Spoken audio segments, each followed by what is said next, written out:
The years since the 2008 collapse have been marked by demonstrations around the world, owing to the loss of an estimated 30 million jobs.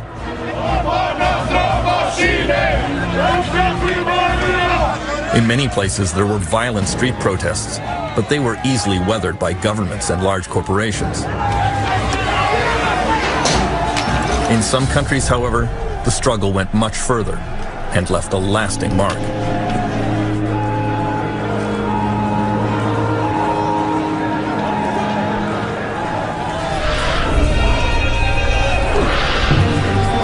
The epicenter of this battle was in France, where workers have always been quick to the barricades.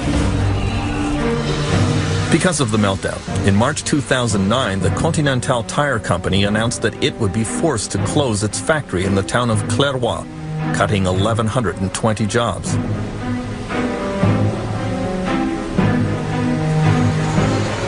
The plant was still showing a profit, but according to the factory boss, Louis Forzy, the workers here were just not as motivated and productive as they should be.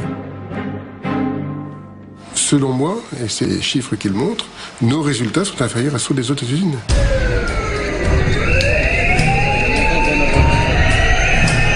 Continental workers labeled Forzy a thief and a liar.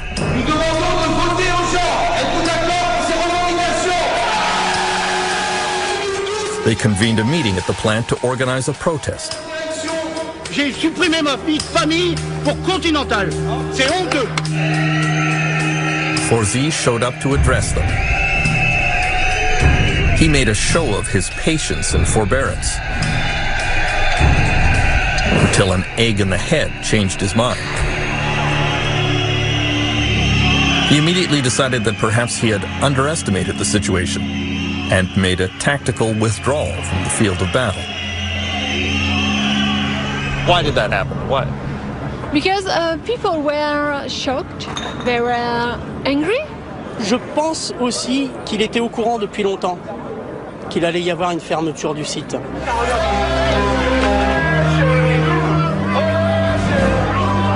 The Continental employees moved on to occupy the town offices.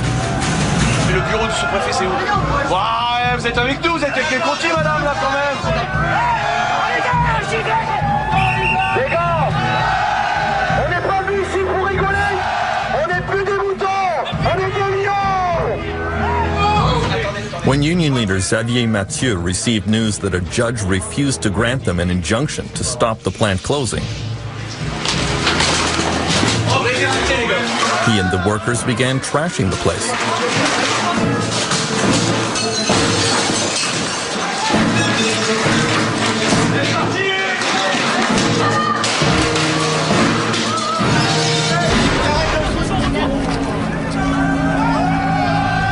On n'ira pas à l'abattoir sans se défendre. C'est clair et net.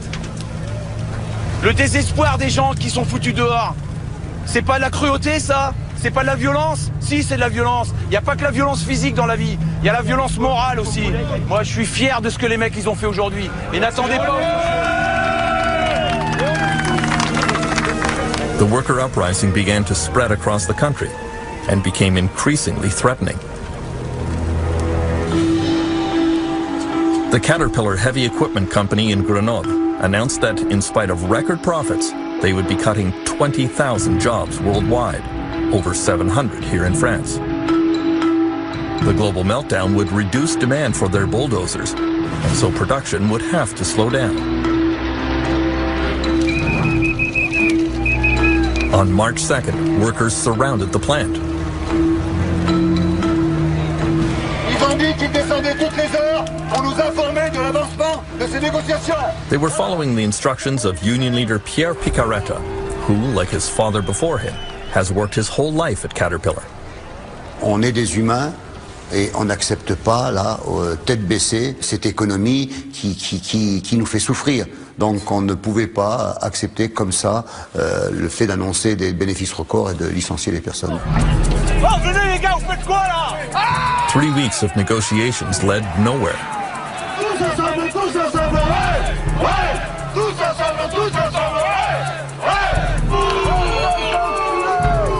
On veut une solution! Furious workers surrounded the management offices and decided to hold the management team captive.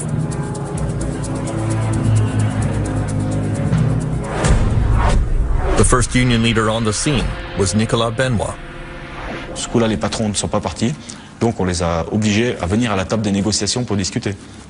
Ils ont refusé, donc les salariés ont dit tant que vous ne reprenez pas des négociations qui sont des négociations sérieuses, vous restez là. Et là, vous êtes séquestré ou pas?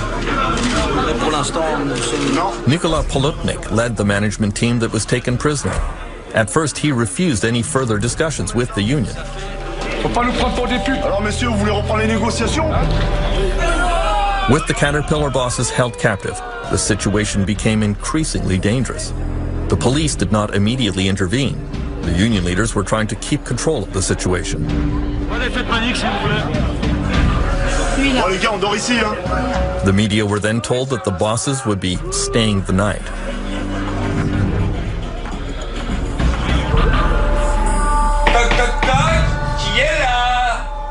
Overnight, as the captive bosses were trying to get some sleep in their offices, angry workers did not leave them in peace.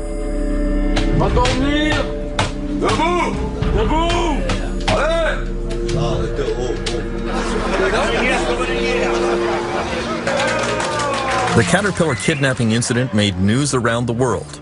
It was widely described as boss-napping.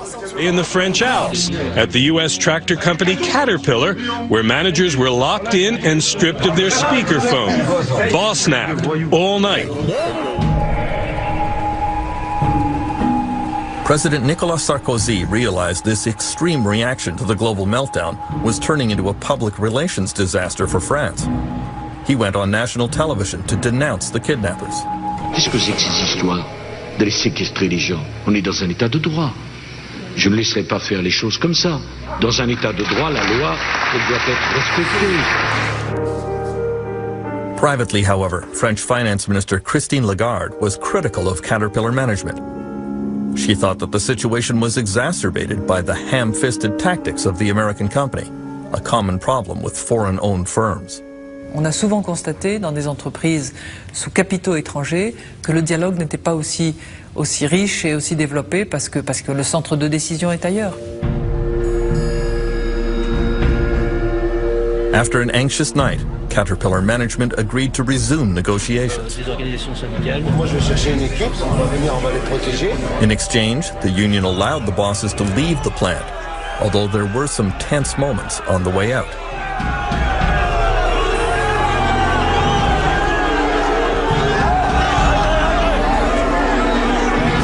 Pierre Picaretta tried to claim victory. Je pense que le message est passé et je crois que rapidement, dans les jours qui vont suivre, ça va lâcher fortement. The Caterpillar bosses who were kidnapped decided to keep silent about their ordeal. But many bosses in France realized they could soon end up in a similar predicament. On pourrait qu'avoir la réunion à 7h30. Est-ce que ça vous irait? One of them was Marcus Carriou, the human resources manager for a U.S. car parts company called Molex. He was sent into the town of Villemur, near Toulouse, to close a Molex factory that had operated here for many years. The workers were furious, and very quickly their anger focused on Carriou. Along with nasty graffiti, Carriou says he became the target of email threats. You know, when you read about some extremists, saying that people like me should be exterminated, so it's. I think it's shocking to see that. The town of Villemur would be hard hit by the closure of the Molex plant, which represents 20% of its tax revenues. The local parish priest, Philippe Bachet, led the community support effort for the Molex workers. Et tous ceux qui se sont mobilisés doivent continuer à l'être pour que notre ville ne devienne pas un désert industriel. On the morning of April 20th, 2009 in Villemur, Marcus Carriou was consulting a security company about how to act in case he should be kidnapped. Ironically, that afternoon, union leader Denis Paris showed up and placed him in captivity. Et on veut 100 millions d'euros aussi pour préjudice. Et on lui a dit, écoutez, maintenant vous allez nous donner des explications et on va vous garder avec nous pour que vous nous donniez toutes les informations pourquoi vous avez fait ça. Within 1 hour, there were media all over the plant.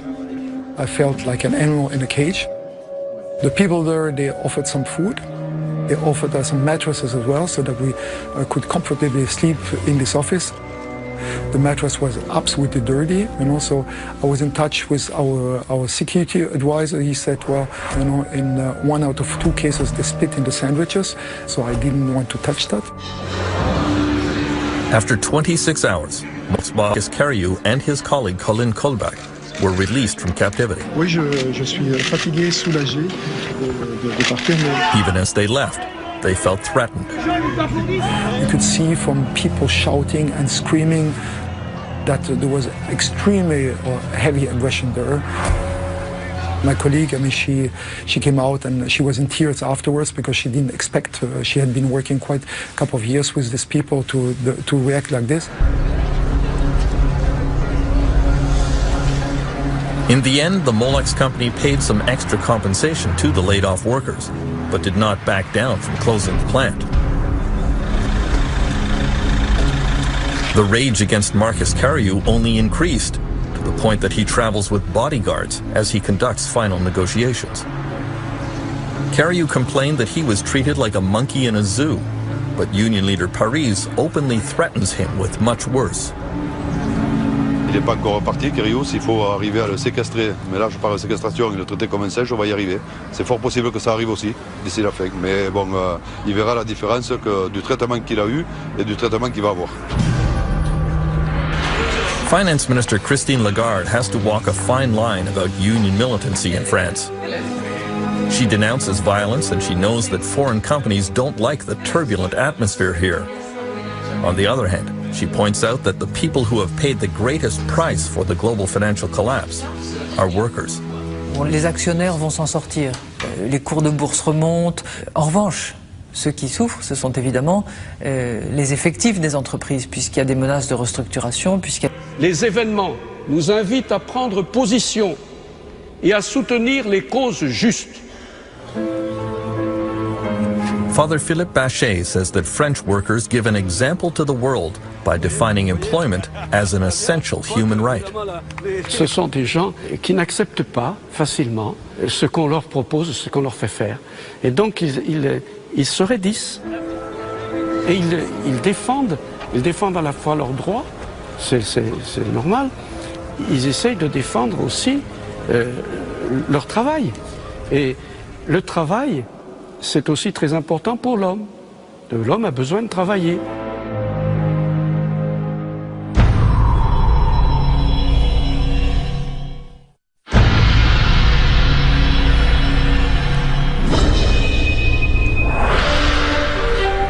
Iceland was a microcosm of everything that went wrong during the global financial crisis. The sudden collapse of the country's banks in the fall of 2008 wiped out the pensions and savings of most Icelanders. Every citizen was now saddled with a debt estimated at $350,000 per person. Icelanders were furious at the greed of bankers and government cronyism that contributed to the meltdown.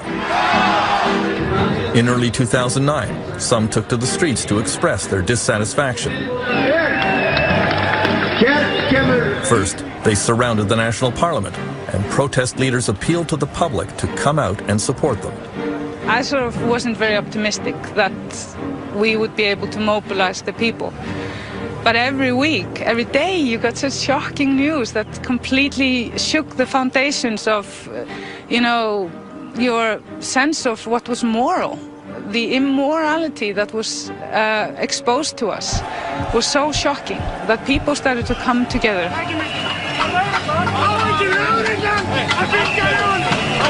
The Reykjavik police moved into position to protect the parliament.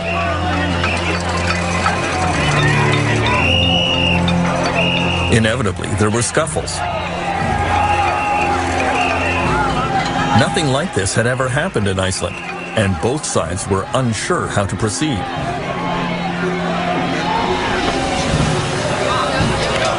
On January 21st, the anger focused on Icelandic Prime Minister Geir Haarde.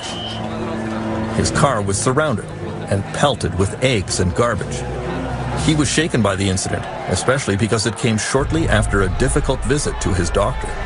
When people were attacking my car, I had gotten the diagnosis the night before that I had cancer. So all of this in my memory is very, very vivid. I can understand why people were angry, particularly those who had lost money, who had lost their jobs. There was a crisis that nobody had really expected, of enormous proportions. Icelandic poet and singer Hordur Torfason was the main protest leader.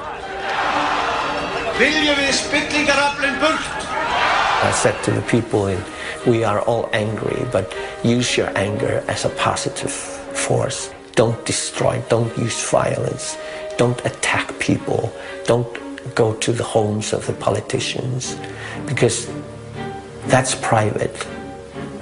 We can never use anger to destroy.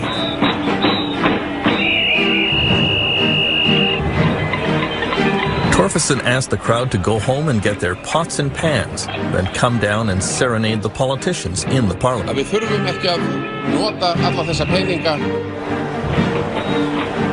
And it was new for Icelanders, ordinary people, to come out and do something sort of illegal, like not obeying police orders and so forth.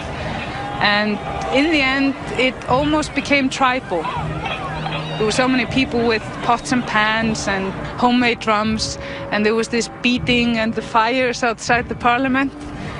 In a sense, it was sort of the unbearable lightness of being, to be there, to experience this within the nation, and to see the joy and experience the joy when we finally got what we wanted.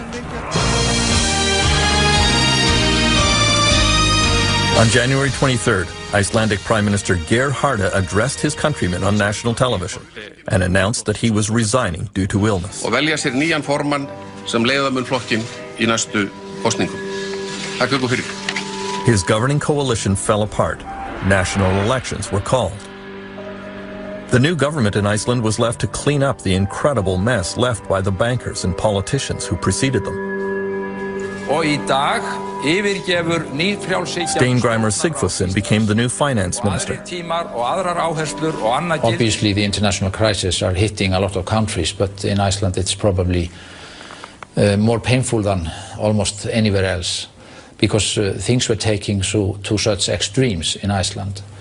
This neoliberal privatization experiment that was driven forward by greed and bad practices in business had a terrible ending, and now we are paying the price. And like usually, it's not the people that caused the problem that have to tidy up afterwards. Many Icelanders feel they are living in the ruins of a collapsed society. Every night, Reykjavik police see the symptoms, like an upswing in domestic violence.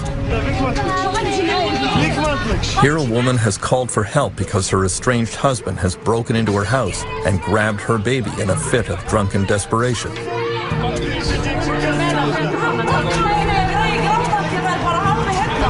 The police calmly talk the unemployed man into giving up without a fight.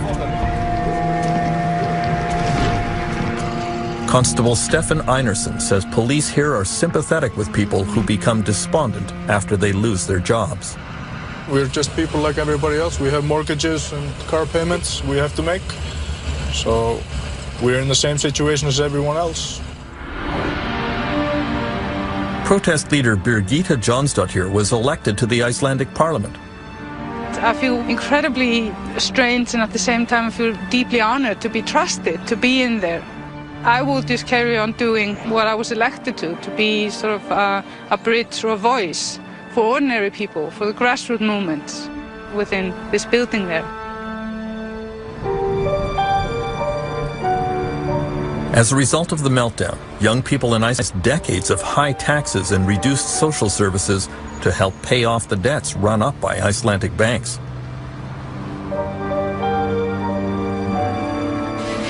At this art college in Reykjavik, the students are multilingual, well-educated, and mobile. And there is a great fear that a high proportion of them will just give up on Iceland and move to other countries. Korto Jabali is one who plans to emigrate. Most of the people I know don't want to live here forever. They all want to leave. Everyone. I don't know one single person my age that really wants to stay in Iceland.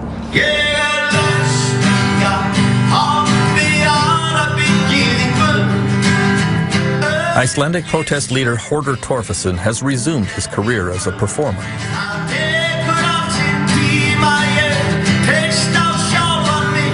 He realizes that many of his countrymen are demoralized and that many young people want to leave. But he is quite sure that Iceland can still have a bright future.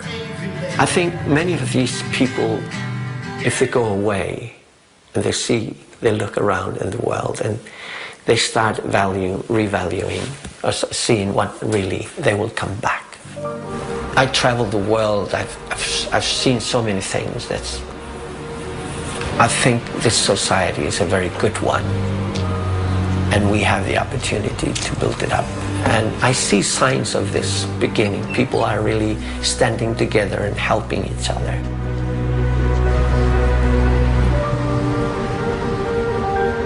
In confronting the problems of a failed economy, Iceland at least has the advantage of a strong social safety net.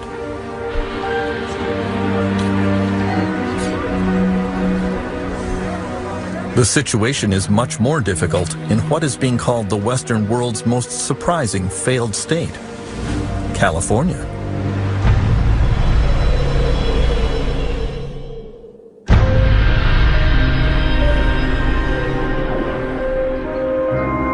In the 3 months following the meltdown, there were an estimated 1 million foreclosures in the United States, sweeping many middle-class families into poverty. Tent cities began springing up across the country as the homeless desperately searched for somewhere to spend the night. This one suddenly appeared in a field in Sacramento, California, the capital of a state that was long considered America's richest. It was reminiscent of the tent cities that appeared in this area during the Great Depression of the 1930s. In those days, they were called Hoovervilles, after then U.S. President Herbert Hoover.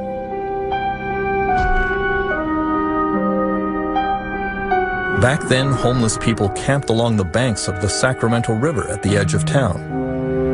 And again today, the homeless have pitched their tents in the exact same spot. It is a dangerous place because the river can suddenly overflow its banks and flood the area. Bill Diola says they have tried to camp in safer places in Sacramento, but were chased away. The camping law states that if you're inside the city limits, you cannot pitch a tent for more than 24 hours. You can't camp in one spot for more than 24 hours, even with written permission from the property owner. I'm 2 months homeless. This is all new to me. These guys lead me the way. Municipal officials in Sacramento quickly ordered the big tent cities dispersed and did everything in their power to drive the homeless out of their jurisdiction. Many were arrested or fined.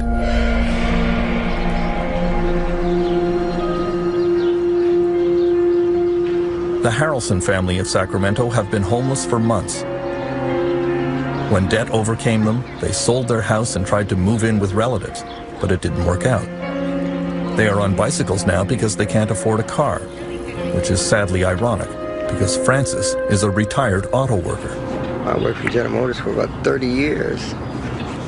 And I got an early, when they came out with the early retirement. I don't like dirt, and it gets really cold at night, and then being dark outside and knowing that there's critters around like skunks or raccoons terrifies me.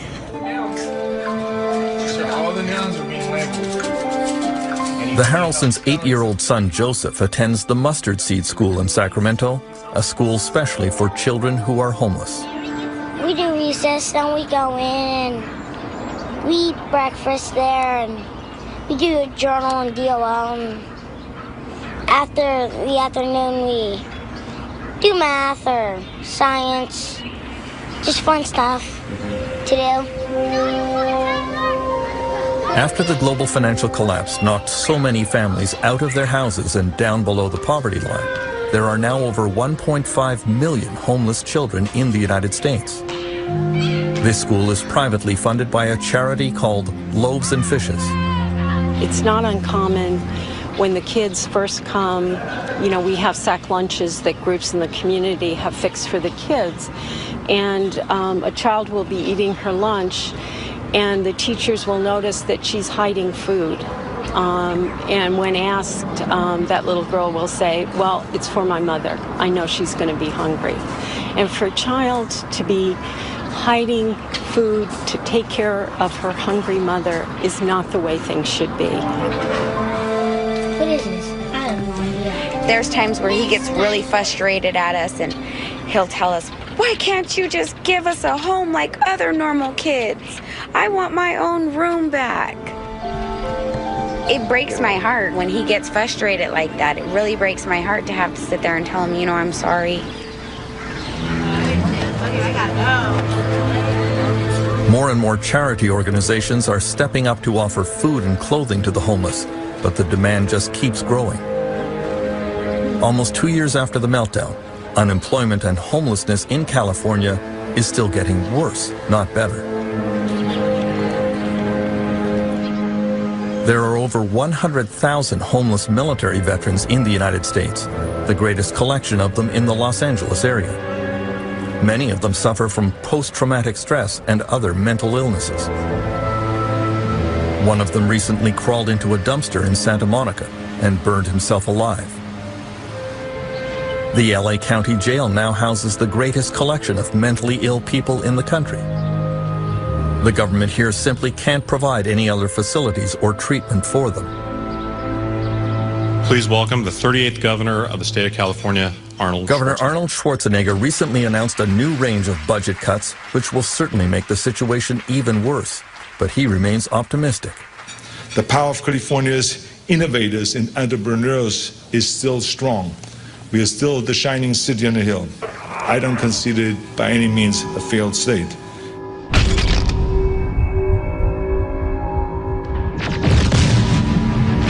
Many of the governor's critics say he's turning California into a wasteland that resembles his famous Terminator movies.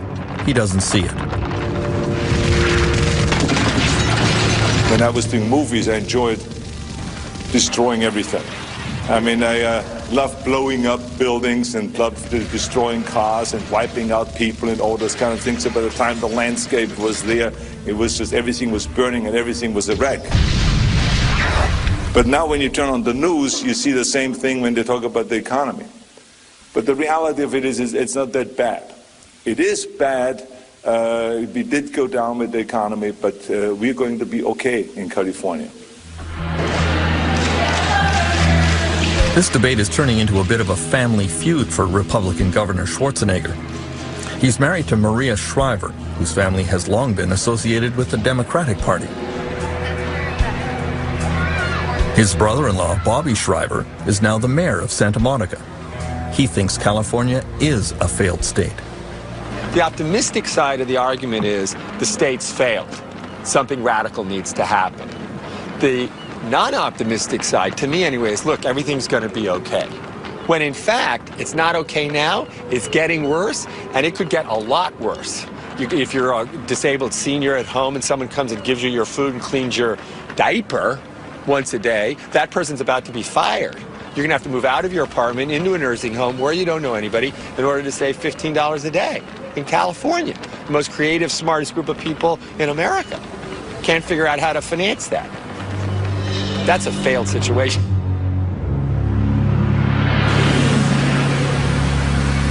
This is absolutely outrageous. Many people believe that Canada was largely spared by the global financial crisis. The people of Windsor, Ontario, don't feel that way.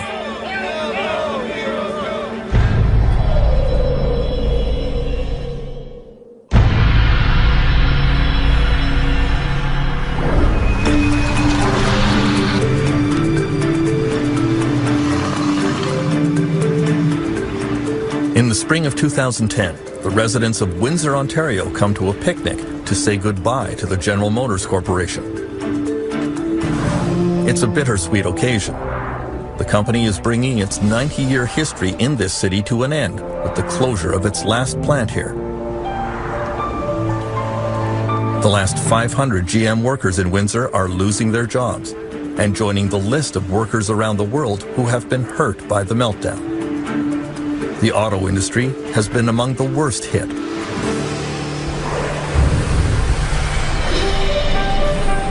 At its height, General Motors employed 7,000 workers in Windsor.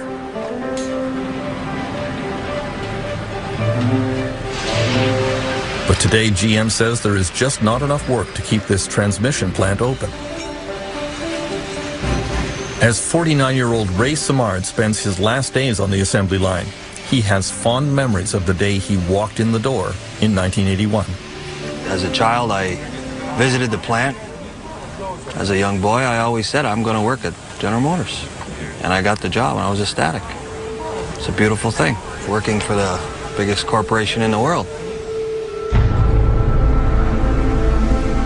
Many of these auto workers started young and followed the same path as their fathers and grandfathers. Many assumed they had jobs for life and don't really know how to do anything else. It came as a total shock when GM advised them in May 2008 that this plant would be closing for good. It's a sad day. When I started,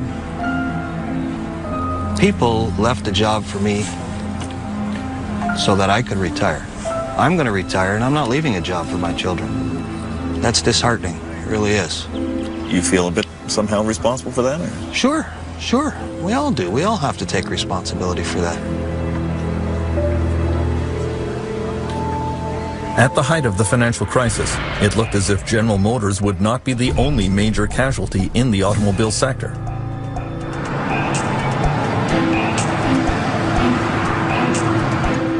Chrysler was headed for bankruptcy as well. The Chrysler minivan plant in Windsor employs over 4,300 workers. Canadian federal and provincial politicians were summoned to an emergency meeting at Chrysler headquarters in Detroit. Ontario's Minister of Economic Development and Trade was there, Windsor's Sandra Popatello. They sat down with us and started talking about what their condition really was, and it was very frightening to hear. And I guess being from Windsor, being brought up here, most... At the height of the 2008 crisis, executives from the big three U.S. auto companies came to Washington to ask for a massive government bailout. Famously, they all arrived in private corporate jets. There was a wave of revulsion from politicians and workers. Who do you think you are? You're asking for $50 billion and you fly in on a corporate jet? Those are our profits as well. As workers, every worker, I know at our plant they said, you gotta be kidding me. The U.S. government came up with the bailout money, and Canada quickly followed suit. Canadian Finance Minister Jim Flaherty is the Member of Parliament for Oshawa, another riding that depends on the automotive sector. Discussions have taken place about this. He points out that there were many jobs at stake in Canada beyond those at the big three U.S. car companies. The fundamental challenge was this: were we going to be in the auto business or not? And the big driver, from my point of view, was the fact that we have three of the largest global parts companies in the world, in Canada. And that's where most of the technological innovation is. So we lose Chrysler, we lose General Motors, they continue in the United States and Europe and elsewhere, we're going to lose those parts companies too, because they'll have to follow them. This is absolutely outrageous. One group of workers in Windsor decided to fight back against their plant closing. The incident came at the Aradco car parts plant, which manufactured stamped metal components for Chrysler. In March 2009, workers were called on a Monday night and told to stay home. The American-owned plant was shutting down. Aradco workers realized that their management was trying to sell all the equipment and sneak off without paying any kind of settlement to employees.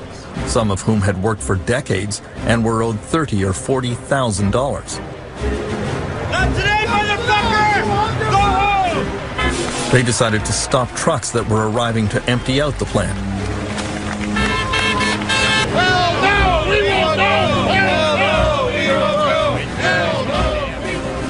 Then, when management still refused to negotiate with them, the workers occupied the plant. Isn't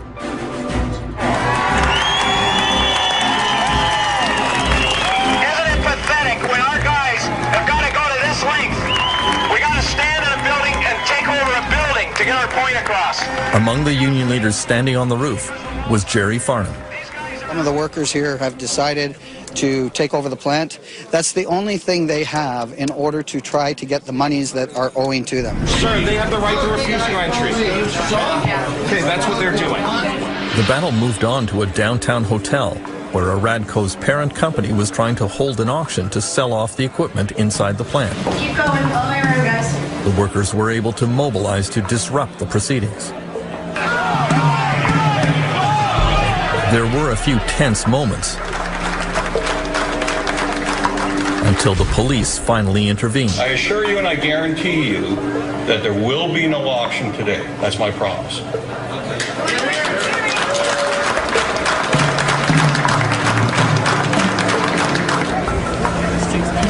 It turns out that the American owners of this plant were already fugitives from justice. Aradco was operated by a California company called Catalina. The company website, now defunct, shows the name Gregory Willis as chief executive officer. This Michigan document shows that a few weeks before the plant was closed, Catalina's owners took the precaution of officially dissolving the company. The same owners had played the same game in 2006 in France. There as well, the plant was closed, the workers occupied it, but in France the owners were tried and convicted of breaking French law. In Windsor, union leader Jerry Farnham says that Canada has similar laws, but they are not enforced. Our government doesn't have the balls to step up to the plate and go after what's rightfully owed to the workers. And the reality of the day, this part here really pisses me off because of the fact that the government has laws in place, but they're not being enacted on at all. These guys are heroes. In the end, Chrysler stepped in and paid the workers about a quarter of what they were owed, and so the Aradco occupation ended. Unfortunately, only a handful of them have been able to find work in other plants. This is a nice truck, eh? Did you see For that? Ray Samard, forcibly retired from GM at age 49, the future looks a little scary. He realizes that he is unlikely to find a new career that pays anything like the auto industry, but he is ready to make the best of it. I still have young children that I need to put through university, so there will be a change in my work employment. I'm not sure exactly what door is going to open for me yet. I'm still, my dad was a carpenter, and I may have to pick up my tool belt again. That's a possibility. The most devastating effects of the financial collapse are being felt in the countries that flew the highest during the global real estate boom. In Spain and in Dubai.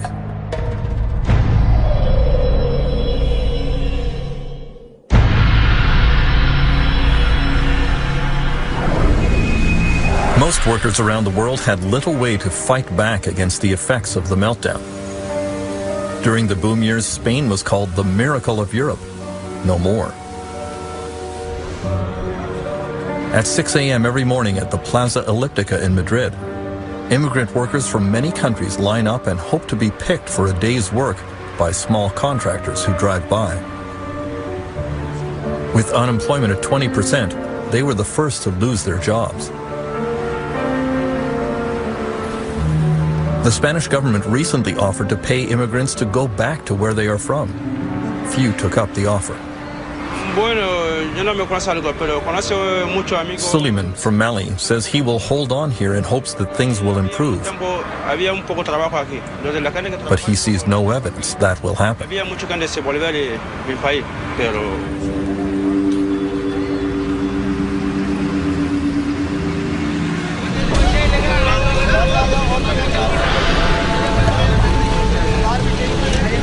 The real estate crash in Dubai has been even worse for the army of construction workers who came here from India and Pakistan and all over South Asia. They are paid on average $3 a day. Many of them have been thrown out of work. Many have not been paid for months. There were 200,000 laborers at once here. And the practice is such that if you want to come to Dubai as a laborer, you just don't apply. You actually go to your home city in Bangladesh or somewhere in Karachi and pay a middleman money.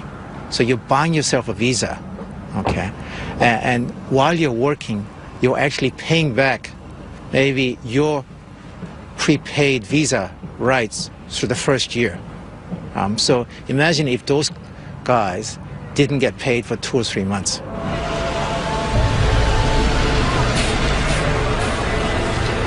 Some of these workers went on strike demanding back pay.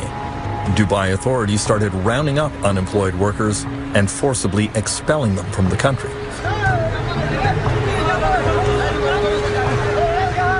For many, it is unclear whether it is worse to stay or to go home. Because many of them had to take on debt in their home country in order to get to Dubai to pay for their visas and sponsorship, they're actually going to go home either at a loss or, in the worst case, indebted to money sharks in their home country. So in many ways, they're the biggest losers of the Dubai crisis. As the grim toll of the financial crisis continues to mount around the world, many governments are looking for the true causes of the meltdown. In many cases, what they are finding is criminal.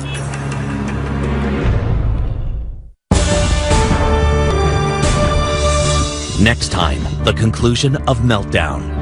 We have endured the worst economic crisis of a generation. Wall Street came out exceedingly well.